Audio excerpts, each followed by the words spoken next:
Hey guys, स्वागत है आप सभी का सीजीपीएससी ड्रीम एकेडमी में। तो गाइस, अभी तक हमने बाल विकास एवं शिक्षा शास्त्र का 3 चैप्टर देख लिया है। 3 क्लासेस की हो चुकी है और आज जो है हम इसका चौथे नंबर का चैप्टर लेके आए हैं, भाषा एवं विचार। ठीक है, अगला टॉपिक जो हम लेके आए हैं वो है भाषा एवं विचार, जिसको लैंग्वेज एंड थॉट्स बोलते हैं। तो गाइस, लैंग्वेज और थॉट्स जो होता है वो बाल विकास एवं शिक्षा शास्त्र के लिए बहुत ही इंपॉर्टेंट टॉपिक माना जाता है। ठीक है, इससे बहुत सारे क्वेश्चन जो है वो एग्जाम में पूछे जाते हैं और यहाँ पे मैं जो आपके लिए क्वेश्चन लेके आई हूँ गाइस, वो बहुत ही इंपॉर्टेंट क्वेश्चन है और बहुत ही अच्छे अच्छे क्वेश्चन है। तो आप इनको बहुत अच्छे से रीड कीजिएगा, ये आपके लिए बहुत ही यूजफुल साबित होंगे। तो चलिए आज का जो क्लास है वो हम स्टार्ट करते हैं।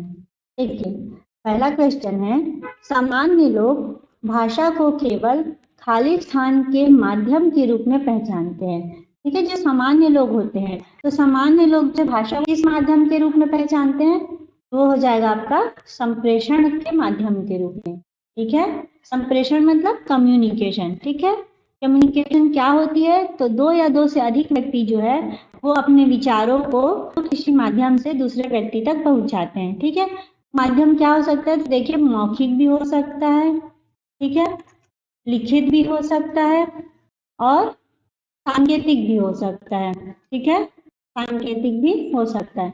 देखिए, हम अपनी बात को दूसरे व्यक्ति तक बोलकर भी पहुंचा सकते हैं, लिखित मतलब लिखकर भी पहुंचा सकते हैं और संकेत के द्वारा भी हम पहुंचा सकते हैं। जैसे अगर मैं इसका एग्जाम्पल दे दूं, तो आप सभी जो है आज के डेट में व्हाट्सएप चलाते हैं, तो व्हाट्सएप में जो आप मैसेज लिखते हैं वो क्या लिखित हो जाता है और उसमें जो आप इमोजी वगैरह भेजते हैं वो आपका सांकेतिक हो जाता है। ठीक है, और फोन पे आप जो बात वगैरह करते हैं वो आपका मौखिक हो गया संप्रेषण। तो ये हो गया मौखिक, लिखित और सांकेतिक संप्रेषण। ठीक है, तो सामान्य लोग जो होते हैं वो भाषा को केवल बातचीत के, ठीक है, बातचीत के माध्यम के रूप में, संप्रेषण के माध्यम के रूप में जो है पहचानते हैं। तो ऑप्शन नंबर ए इसका करेक्ट आंसर हो जाएगा। चलिए अगला देखते हैं। अगला है, बच्चे का पहला शब्द सबसे अधिक निम्न में से किससे संबंधित होता है? किससे संबंधित होता है? अमूर्त विचारों से, मूर्त वस्तुओं से, समय से या उपरोक्त सभी से? देखिए, बोल रहा है कि बच्चे का पहला शब्द किससे संबंधित होता है? अमूर्त विचारों से। अमूर्त का मतलब समझ होंगे जिसे हम देख या छू नहीं सकते।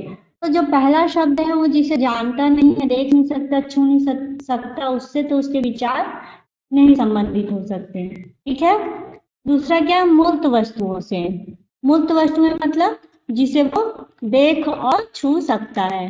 ठीक है, समय से, तो समय से भी नहीं होता है। तो इसमें जो हो जाएगा ऑप्शन नंबर बी करेक्ट हो जाएगा कि बच्चे का पहला शब्द सबसे अधिक जो है वो मूर्त वस्तुओं से संबंधित होता है। ठीक है, ठीक है, पहले क्या करता है बच्चा, जिस चीजों को वो देख सकता है, छू सकता है, उन सब चीजों से वो स्टार्ट करता है और उसके बाद वो मूर्त से अमूर्त की ओर जाता है। ठीक है, अमूर्त मतलब जिसको वो देख और छू नहीं सकता है, तो उसका जो पहला शब्द होता है मूर्त वस्तुओं से संबंधित होता है। ठीक है, चलिए अगला देखते हैं। मेटा भाषाई जागरूकता।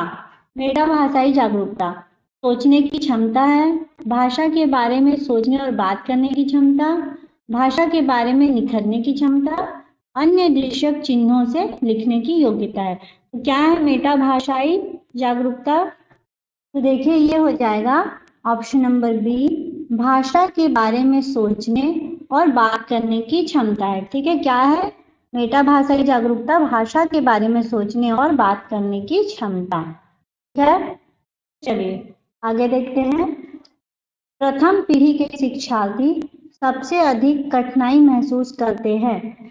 जो प्रथम पीढ़ी के शिक्षार्थी होते हैं, ठीक है, मतलब प्रथम पीढ़ी के शिक्षार्थी का मतलब क्या हो जाएगा कि जिनके पूर्वज जो थे वो अनपढ़ थे। ठीक है, और ये जो है वो पहली बार शिक्षा ग्रहण करने जा रहे हैं, तो इनके लिए जो सबसे अधिक कठिनाई महसूस होगी वो किस में होगी? वर्कशीट के लेखन में, स्व अध्ययन में, ये हो जाएगा ये लंबे उत्तर के प्रश्न में और पहली भाषा सीखने में। तो किस में इनको सबसे ज्यादा कठिनाई होगी? तो देखिए, जो पहली बार जो बच्चे शिक्षा ग्रहण करने जा रहे हैं उनको सबसे ज्यादा कठिनाई तो पहली भाषा सीखने में होगी, ठीक है, क्योंकि उनको अभी कुछ भी नहीं आता है। तो ऑप्शन नंबर डी इसका आंसर हो जाएगा, ठीक है। वो कुछ भी जानते हैं तो अपने विचारों को व्यक्त नहीं कर पाएंगे और आत्मविश्वास की भी कमी होगी उनमें, तो पहली भाषा सीखने में जो है उनको सबसे अधिक कठिनाई होगी, ठीक है। चलिए आगे बढ़ते हैं। एक भाषा में सबसे छोटी इकाई का अर्थ है, क्या अर्थ है एक भाषा में सबसे छोटी इकाई का? वाक्य विन्यास, रूपिन, ग्रामेटिक्स या फोनिम्स? क्या हो जाएगा इसका आंसर? देखिए इसका आंसर हो जाएगा ऑप्शन नंबर डी, फोनिम्स, ठीक है। फोनिम्स क्या होता है? ध्वनि चिन्ह, ध्वनि चिन्ह, ध्वनि चिन्ह भी हम इसको बोलते हैं फोनिम्स को, ठीक है। फोनिम्स जो होती है वो भाषा की सबसे छोटी इकाई मानी जाती है, ठीक है। क्या मानी जाती है? भाषा की सबसे छोटी इकाई मानी जाती है। ऑप्शन नंबर डी इसका करेक्ट आंसर हो जाएगा। चलिए आगे बढ़ते हैं। बच्चे भाषा अधिग्रहण डिवाइस के साथ पैदा होते हैं, यह किसने कहा था? किसने कहा था कि जो बच्चे होते हैं वो भाषा अधिग्रहण डिवाइस के साथ पैदा होते हैं? स्किनर ने, पियाजे ने, वाइगोत्स्की ने या इनमें से कोई नहीं? तो देखिए इसका आंसर हो जाएगा इनमें से कोई नहीं, ठीक है। बच्चे जब भाषा अधिग्रहण डिवाइस के साथ पैदा होते हैं, तो ये किसने कहा था? तो ये कहा था आपको नॉम चोम्स्की ने, ठीक है। नॉम चोम्स्की ने कहा था, ठीक है। इन्होंने ही कहा था कि बच्चे जो होते हैं वो भाषा अधिग्रहण डिवाइस के साथ पैदा होते हैं, ठीक है। चलिए आगे बढ़ते हैं। सातवां है, भाषाओं का समझना और उपयोग करना बच्चों को सक्षम बनाता है। किसमें सक्षम बनाता है? भाषाओं को समझना और उसका उपयोग करना। तो बच्चों को किसमें सक्षम बनाता है? वो विचारों के बीच संबंध बनाने हेतु, लोगों और वस्तु संबंध बनाने में, परिवेश को अपने आसपास संबंधित करना या इनमें सभी? तो देखिए इसका जो सही आंसर हो जाएगा ऑप्शन नंबर सी, भाषा को समझना और उपयोग करना बच्चों को किसमें सक्षम बनाता है? तो परिवेश को अपने आसपास संबंधित करना, इसमें सक्षम बनाता है, ठीक है। हम सभी जानते हैं कि भाषा जो है वो बातचीत करने का एक माध्यम होता है और इसी के कारण जो है हम अपने विचार को, अपने थॉट्स को दूसरों तक पहुंचा पाते हैं, ठीक है। तो यही जो है वो हमारे आसपास के माहौल से अवगत कराता है और उनसे हम संबंध स्थापित कर सकते हैं या संबंध जोड़ने में भी हमको आसपास के परिवेश से, माहौल से संबंध जोड़ने में हमको आसानी होती है। किसके थ्रू होती है? भाषा के ही थ्रू होती है, ठीक है। चलिए आगे बढ़ते हैं। भारत के संविधान के अनुच्छेद खालिस्तान के अनुसार देवनागरी लिपि में लिखी गई हिंदी भारत की राजभाषा है। कौन से अनुच्छेद के अनुसार मानी जाती है हिंदी भारत की राजभाषा? देखिए इसका जो आंसर हो जाएगा, देखिए संविधान का अनुच्छेद 343(1) के अकॉर्डिंग जो है वो माना जाता है कि देवनागरी लिपि में लिखी गई जो हिंदी है वो भारत की राजभाषा है, ठीक है। तो ऑप्शन नंबर ए इसका करेक्ट आंसर हो जाएगा, ठीक है, अनुच्छेद 343। चलिए आगे बढ़ते हैं। देखिए अगला क्वेश्चन है, भाषा कौशल में सबसे कठिन है। भाषा कौशल में सबसे कठिन क्या होता है? सुनना, बोलना, पढ़ना या लिखना? तो देखिए हम लोगों ने इसमें पढ़ा था कि भाषा में जो है सबसे पहले बच्चा क्या करता है? सुनना सीखता है, ठीक है। कोई भी व्यक्ति जब वो सबसे पहले सुनता है, उसके बाद सुन के वो धीरे धीरे बोलना सीखता है, ठीक है। बोलने के बाद वो पढ़ना सीखता है और लास्ट में जो है वो लिखना सीखता है, ठीक है। तो इसमें जो सबसे कठिन है वो क्या हो जाएगा? लिखना, ठीक है। लिखना जो हो जाएगा सबसे कठिन है, तो option number D correct answer हो जाएगा, ठीक है। क्योंकि देखिए लिखने के लिए उनको इन 3 क्रियाओं से गुजरना पड़ता है, उसके बाद वो लास्ट में लिखना सीखता है। चलिए आगे बढ़ते हैं। खालिस्तान बच्चों के भाषा अध्ययन में एक महत्वपूर्ण भूमिका नहीं निभाता है। देखिए जब भी इस टाइप का क्वेश्चन आए तो बीच में नहीं शब्द लिखा हो तो उसको अंडरलाइन कर लें, ठीक है, उससे आपको ज्यादा समझ आएगा। तो कौन सा ऐसा शब्द है जो भूमिका नहीं निभाता इसमें?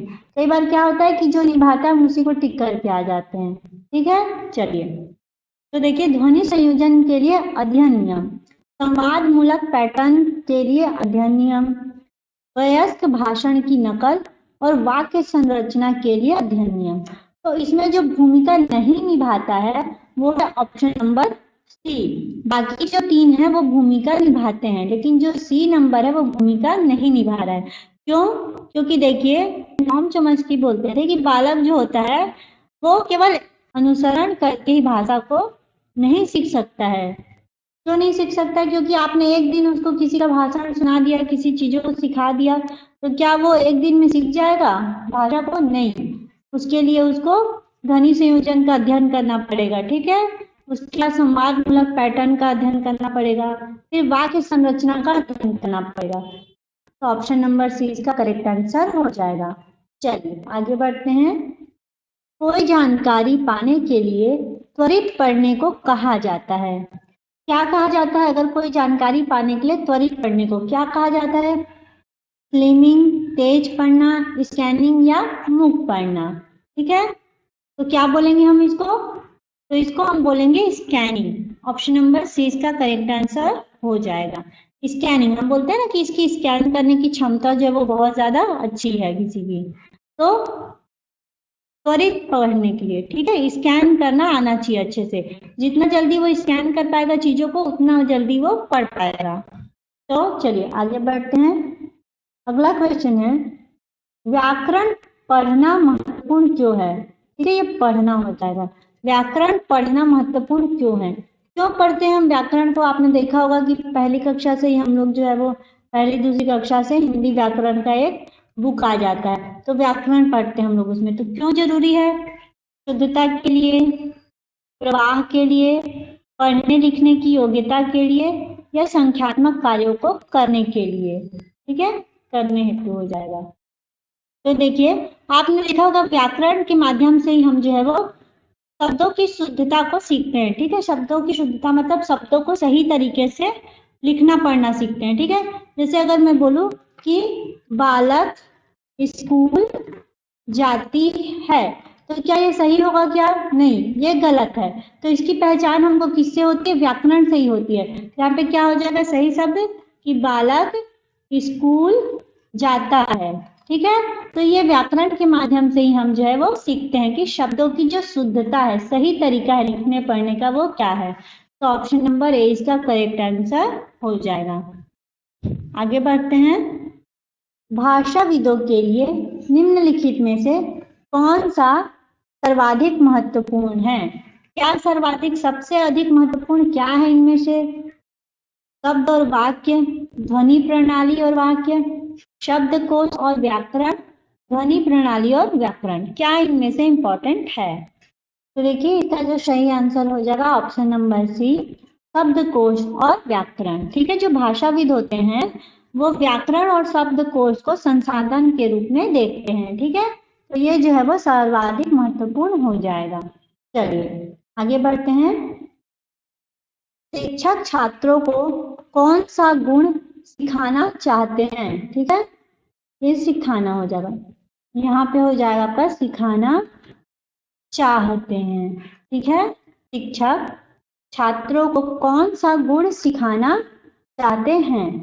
चीजों को अलग अलग करने का गुण सिखाना चाहते हैं, सोचने का तरीका, भावनात्मक सोच विकसित करना, या अवलोकन का गुण विकसित करना। तो जो शिक्षक है वो छात्रों को इनमें से कौन सा गुण सिखाना चाहते हैं? तो देखिए, इसका जो करेक्ट आंसर हो जाएगा वो है ऑप्शन नंबर डी, अवलोकन का गुण विकसित करना। ठीक है, अवलोकन के गुण में क्या होता है? जब अवलोकन का गुण एक विद्यार्थी सीख जाता है तो तर्क वितर्क करने की क्षमता को सीख जाता है। ठीक है, उसके अंदर तर्क करने की क्षमता जो है वो विकसित हो जाती है। ठीक है, इसके माध्यम से वो चीजों को समझने लगता है अच्छे तरीके से, और उसके अंदर किसी चीज को सीखने और समझने की इच्छा भी जागृत होती है। ठीक है, कि वो चीज हो रही है तो क्यों हो रही है, कैसे हो रही है, पूरे वैज्ञानिक पद्धति के थ्रू वो सीखता है। ठीक है, चलिए आगे बढ़ते हैं। जब विषय वस्तु का वाक्य बंधारण के आधार पर वर्गीकृत किया जाता है वह कहलाता है। क्या कहलाता है? स्वनिम वर्गीकरण, व्याकरणिक वर्गीकरण, शब्दगत वर्गीकरण या अर्थ विषयक वर्गीकरण। तो क्या कहलाएगा इसमें से? तो देखिए क्या कहलाएगा, तो इसका आंसर हो जाएगा ऑप्शन नंबर बी, व्याकरणिक वर्गीकरण।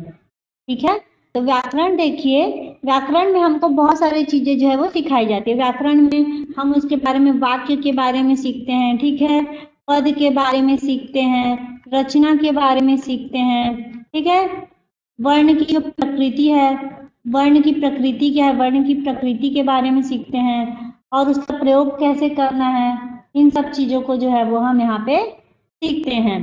तो व्याकरण वर्गीकरण के आधार पर वर्गीकृत किया जाता है। ठीक है, चलिए आगे बढ़ते हैं।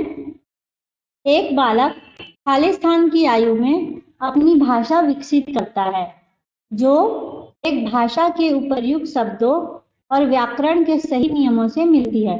तो कौन सी आयु में जो है वो उसकी भाषा अच्छे तरीके से विकसित हो जाती है, ठीक है, और व्याकरण के सही नियमों से भी मिलती है, मतलब वो सही सही उच्चारण करना सीख जाता है, बोलना सीख जाता है। ठीक है, तो कौन से वर्ष में?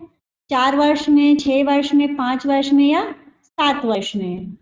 तो देखिए इसका आंसर हो जाएगा ऑप्शन नंबर ए, 4 वर्ष में। ठीक है, आप देखेंगे कि बच्चा जो होता है 3 से 4 वर्ष का होता है, तभी वो भाषा को अच्छे से बोलना सीख जाता है, ठीक है, तो उपयोग करना सीख जाता है, और वो भी व्याकरण के नियमों के अनुसार, कि मैं स्कूल जा रहा हूँ, ठीक है, मैं खाना खा रहा हूँ, इस टाइप से जो वर्ड है वो बोलता है।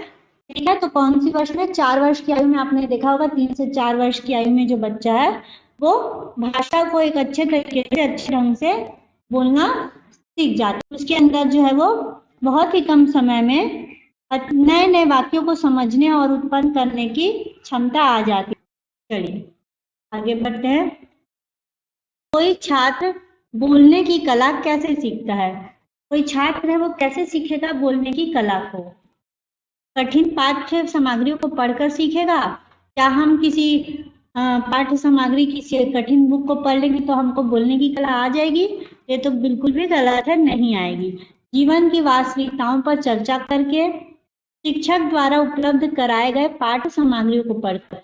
टीचर ने कुछ पाठ्य सामग्री उपलब्ध करवा दी, उसको पढ़ के क्या कोई बोलना सीख जाता है? बिल्कुल भी नहीं। अब बोलते समय सभी गलतियों को नजरअंदाज करके, तो बिल्कुल भी नहीं, कि बोल रहा है, कुछ भी बोल रहा है और गलतियों को नजरअंदाज कर रहा है, तो इससे वो बिल्कुल भी नहीं सीखेगा। तो कैसे सीखेगा? तो जीवन की वास्तविकताओं पर चर्चा करके सीखेगा। ऑप्शन नंबर बी जो है वो इसका करेक्ट आंसर हो जाएगा। ठीक है, चलिए आगे बढ़ते हैं। देखिए, इस प्रकार का शिक्षण अर्थ संदर्भ पर, ये और नहीं होगा, ये जोर हो जाएगा, अर्थ संदर्भ पर जोर देता है, न कि भाषा सीखने में रूपों और पैटर्न पर। ठीक है, तो कौन सा शिक्षण है जो अर्थ के संदर्भ पर जोर देता है, न कि भाषा सीखने के रूपों और पैटर्न पर जोर देता है? कौन सा हो जाएगा वो? तो क्या हो जाएगा? तो इसका आंसर हो जाएगा संप्रेषणीय भाषा शिक्षण, ऑप्शन नंबर ए। ठीक है, चलिए आगे बढ़ते हैं। एक बच्चा कैट शब्द को उसके घटक ध्वनिग्राम सी ए और टी में करने में, खंडित करने में सक्षम है। यह किसके गहरे स्तर का प्रदर्शन करता है?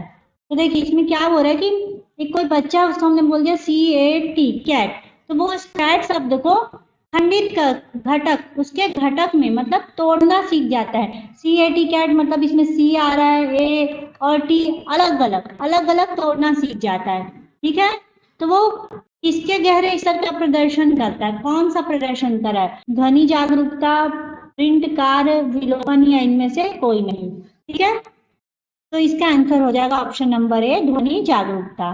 ठीक है, ध्वनि जागरूकता मतलब होता है, जैसे मैंने बोल दिया कि हम लोग बचपन में पढ़ाते थे ना कि क म और ल, तो बच्चा जो है इसको तोड़ना सीख जाता है। हमने बोला कमल, तो कमल से वो समझ जाता है कि इसमें क म और ल आ रहा है, इन तीनों को मिला के जो है वो कमल लिखा गया है, तो वो शब्दों को तोड़ना सीख जाता है। ठीक है, वो भाषा को सुनता है और सुन के उसको तोड़ना सीख जाता है कि इसमें क आ रहा है, म आ रहा है और ल आ रहा है। ठीक है, तो वो इस टाइप से सीख चुका रहता है। तो किसमें होता है? ध्वनिक जागरूकता। ध्वनि मतलब उसके जो ध्वनि निकल रही है, कमल हम जब बोल रहे हैं तो जो ध्वनि निकल रही है उससे वो जागरूक है। क्या जागरूक है कि कौन सी ध्वनि निकल रही कमल में? देखिए इसमें क भी आ रहा है, म भी आ रहा है और ल भी आ रहा है। तो इन तीनों के ध्वनि को वो अलग अलग तोड़ना सीख चुका है। ठीक है, समझ चुका है कि किस टाइप से ये जो है बनेगा। ठीक है, ऑप्शन नंबर ए इसका करेक्ट आंसर हो जाएगा ध्वनि जागरूकता। ठीक है, चलिए उस ध्वनि से क्या है, वो जागरूक हो चुका है, पहचान चुका है ध्वनि को कि कमल में कौन कौन सी ध्वनि जो है वो निकल रही है। ठीक है, चलिए आगे बढ़ते हैं। एक भाषा जो हमारे, ये घर हो जाएगा, घर। एक भाषा जो हमारे घर, स्कूल और सामाजिक परिवेश में संप्रेषण के लिए प्राथमिक रूप से प्रयुक्त होती है, वह कहलाती है। क्या कहलाती है? क्या कहेंगे उसे जो प्राथमिक रूप से प्रयोग होती है? क्या कहेंगे? मातृभाषा, प्रथम भाषा, घरेलू भाषा या उपयुक्त में से कोई नहीं। कौन सी भाषा बोलेंगे हम इसको? तो देखिए इसको हम बोलेंगे प्रथम भाषा। प्रथम भाषा मतलब जो बच्चा सीखता है पहली बार और एक पीढ़ी से दूसरी पीढ़ी तक जो है ये जाता है, प्रथम भाषा कहलाता है। ठीक है, प्रथम भाषा होता है, मूल भाषा होता है, जो बच्चा सीखता है उसको एक पीढ़ी से दूसरी पीढ़ी की ओर लेके जाता है वो। चलिए आगे बढ़ते हैं। भारतीय समाज के बहुभाषी चरित्र को देखा जाना चाहिए। बहुभाषी चरित्र को देखा जाना चाहिए।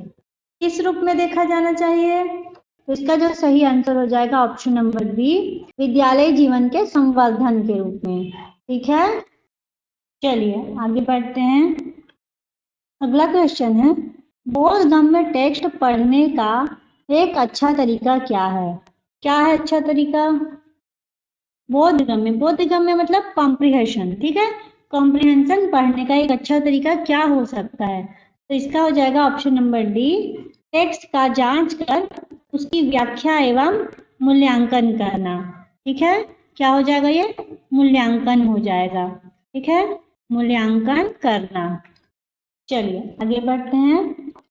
हमारे संविधान की 8वीं अनुसूची खालिस्तान भाषाओं को भारत की मुख्य भाषाओं के रूप में नामित करता है। कौन सी अनुसूची है? तो हो जाएगा ऑप्शन नंबर डी, 22वीं अनुसूची। कौन सी अनुसूची हो जाएगी? 22वीं अनुसूची। 22 जो है वो भाषा को भारत की मुख्य भाषाओं के रूप में नामित करता है। ठीक है, चलिए आगे बढ़ते हैं। जब बात को वाक्य संरचना के आधार पर सामूहिकृत किया जाता है तो इसे कहा जाता है। क्या कहा जाता है इसे? जब किसी बात को हम वाक्य संरचना के आधार पर सामूहिकृत करते हैं तो इसे हम क्या कहते हैं? तो ये हो जाएगा व्याकरण ग्रुपिंग। ठीक है, ऑप्शन नंबर बी, व्याकरण ग्रुपिंग। आप सभी समझ गए होंगे क्या होती है व्याकरण ग्रुपिंग। क्या होती है कि हम इसमें जो शब्द होता है उसको हम, उसके विचार क्या है, क्या विचार वो व्यक्त करना चाहते हैं, उसको हम अच्छे तरीके से समझते हैं। ठीक है, आपने अभी पढ़ा कि व्याकरण में हम पद, शब्द, वर्ण, प्रकृति, रचना व प्रयोग विधि का जो है वो हम प्रयोग विधि के बारे में पढ़ते हैं, उसके बारे में हम नॉलेज लेते हैं। तो एक पूर्ण विचार व्यक्त करने वाला जो शब्द समूह होता है उसको हम व्याकरण कहते हैं या व्याकरण ग्रुपिंग कहते हैं। ठीक है, चलिए आगे बढ़ते हैं। चित्र किस चीज को समझाने में सहायक होता है? चित्र के माध्यम से हम क्या समझते हैं? कलाकार के कौशल को, बोलने का कौशल, सुनने का या लिखने का कौशल?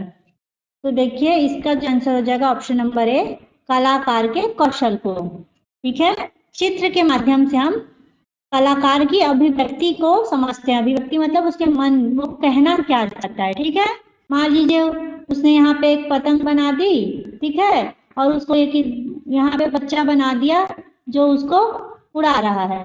तो क्या बताना चाह रहे कि एक बच्चा जो है वो पतंग उड़ा रहा है। तो चित्र के माध्यम से हम कलाकार के कौशल को समझते हैं, उसकी अभिव्यक्ति को समझते हैं। ठीक है, जैसे कि वो क्या बताना चाहते हैं, किस चीज को किस माध्यम के रूप में बताना चाह रहा है। तो ऑप्शन नंबर ए इसका करेक्ट आंसर हो जाएगा। आई होप गाइस आज का सेशन आपको पसंद आया होगा। आज मैं आपको यहाँ पे 25 क्वेश्चन टोटल लेके आई थी, भाषा और विचार से था। ठीक है, इसके बाद हम अगला टॉपिक पढ़ेंगे अपना अधिगम का प्रक्रिया और सिद्धांत। तो अगर आपको ये वीडियो अच्छा लगता है तो वीडियो को लाइक कर दीजिएगा और चैनल पे नए हैं तो सब्सक्राइब कर दीजिएगा। बात करें इसके पीडीएफ की, कहाँ मिलेगा पीडीएफ, तो वो हमारे Telegram channel CGPSC dream academy पे मिल जाएगा और टेलीग्राम का लिंक आपको डिस्क्रिप्शन में मिल जाएगा। ठीक है, तो अगर आपको ये वीडियो पसंद आता है तो वीडियो को लाइक सब्सक्राइब शेयर जरूर कर दीजिएगा। मिलेंगे हम अपने अगले वीडियो में, तब तक के लिए पढ़ते रहिए, मस्त रहिए, धन्यवाद।